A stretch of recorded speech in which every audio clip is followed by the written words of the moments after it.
Bonjour à tous, c'est Broskia pour un nouvel instant catch et aujourd'hui on va parler donc du match Ryback contre Mark Henry à WrestleMania 29.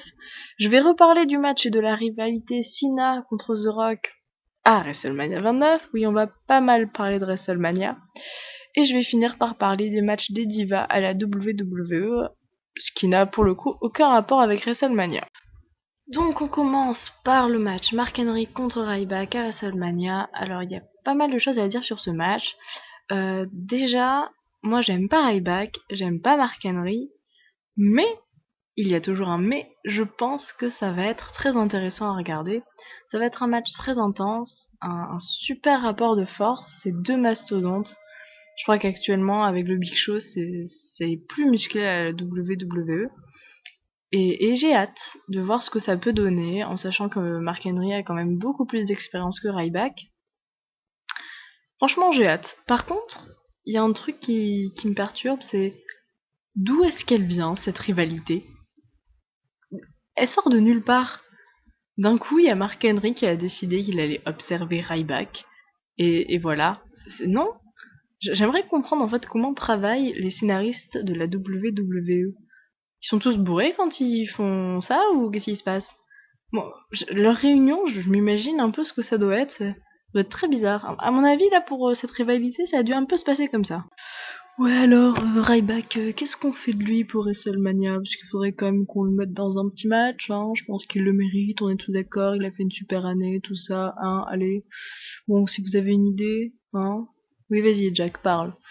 Euh, moi, je pense qu'on pourrait, par exemple, les mettre en équipe et en fait, il y aurait une histoire de trahison et je pense que Mark Henry pourrait trahir Ryback et comme ça, et ben après, il y aurait une véritable rivalité pour WrestleMania 29 et ce serait cool et ah non, non, je suis pas convaincue. Franchement, c'est trop compliqué. Non, je pense qu'il vaut mieux que Mark Henry vienne observer Ryback sans raison à chaque fois qu'il combat. On est tous d'accord, on fait ça, hein? Qui me suit? Qui est avec moi? Ok, tout le monde? Très bien, bah c'est parti, on fait ça.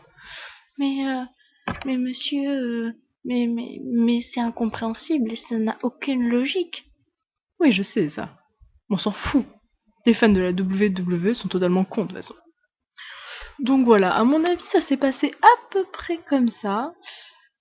Mais je, je comprends pas pourquoi ils font des choix comme ça en fait. Je veux dire, au lieu de faire une rivalité basée sur des faits logiques, non, eux ils préfèrent foutre quelqu'un qui l'observe. C'est con. On sait pas pourquoi ils l'observent. Non, ça n'a aucun sens. Non, je suis désolée, je ne peux pas cautionner. On peut peut-être trouver des raisons, hein, enfin, peut-être que peut-être qu'en fait Mark Henry il aimerait Ryback passionnément, peut-être qu'il est attiré par lui physiquement et du coup il veut attirer son attention et du coup ouais non en fait il y a aucune raison, ils sont juste trop cons.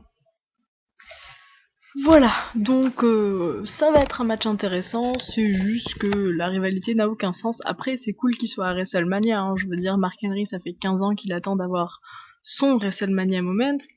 Bon, mieux vaut tard que jamais, j'ai envie de dire. Ryback, bah c'est un bon début de carrière. Et ben maintenant on va passer à The Rock et John Cena, et là vous imaginez bien que c'est ma partie préférée. Là je vais pouvoir m'éclater, je vais pouvoir insulter tout le monde, ça va être génial. Alors, j'en ai déjà parlé donc dans ma première vidéo. Euh, donc je les aime pas. Cena, je vais arrêter d'en parler parce que ça me déprime. Par contre The Rock, ça me met en rogne. Genre j'en ai un peu marre en fait que ce soit lui le champion en sachant qu'il ne fout rien. Il n'est jamais à Raw. Et quand il est à Raw, c'est pour faire des discours tout pourris. Tout pourris. Je suis désolée, mais c'est pourri ce qu'il dit. On s'en fout, hein. Non, moi j'en ai rien à foutre. D'ailleurs, je passe en fait. J'écoute même plus ce qu'il dit, ça sert à rien. Et en fait, j'aimerais bien avoir juste un champion qui combat. Parce qu'en fait, je sais pas si vous êtes au courant, hein, mais on regarde un show de catch. Un show de lutte professionnelle. Vous voyez? Ça implique normalement que les gens se battent entre eux. Mais lui non, lui c'est un champion à part, vous comprenez. Oui, il est bien, il est au-dessus de ça, donc il ne se bat pas. Bon, il en vaut pas la peine.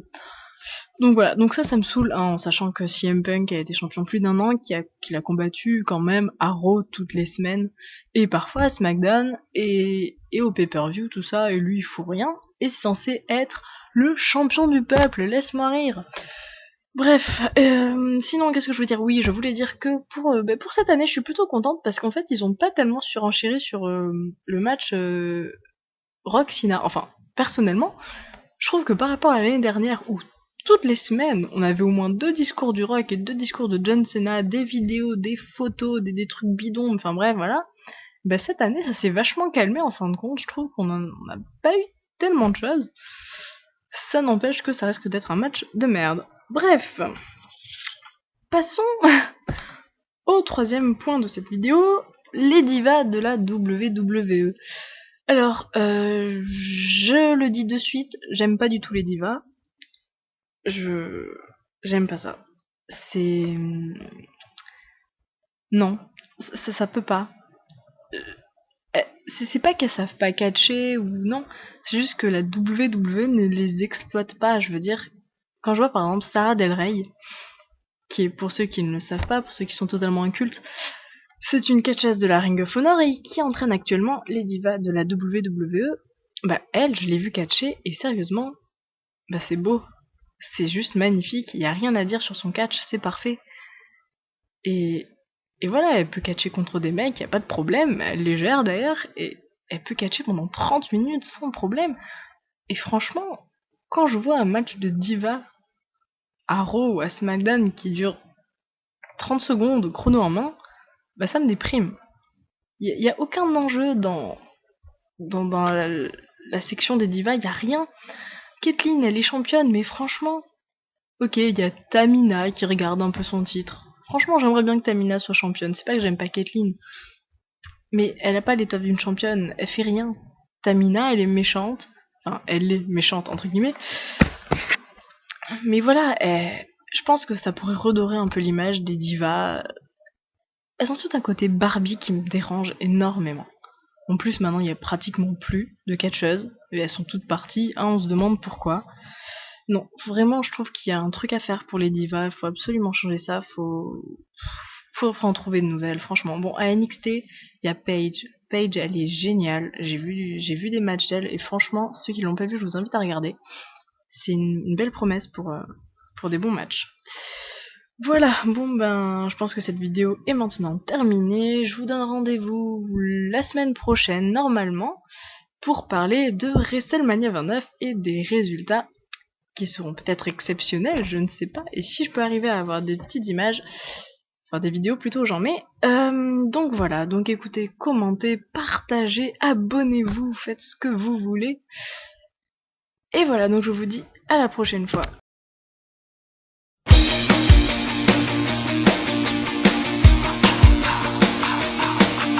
A teenage anarchist looking for revolution. I had the style, I had the ambition, read all